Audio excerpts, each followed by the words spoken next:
ஏன் வேல் வச்சு பூஜை பண்றோம்னா, சாதாரணமாக வேலுக்கு பூஜை பண்ண முடியாது. உங்க வீட்டுல வேல் இருக்குன்னா உங்க வீட்டுல முருகன் இருக்கான்னு அர்த்தம்.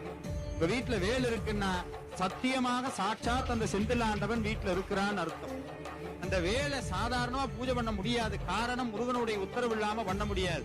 சாமி சொன்னார் அருணகிரிநாதர், இந்த வேலுக்கு யாரெல்லாம் பூஜை பண்றா, சுரர்க்கும் முனிவரருக்கும் மகபதிக்கும் விதிதனுக்கும் அரிதனுக்கும் நரதமக்கும் உருமிடுக்கன் வினைசார்.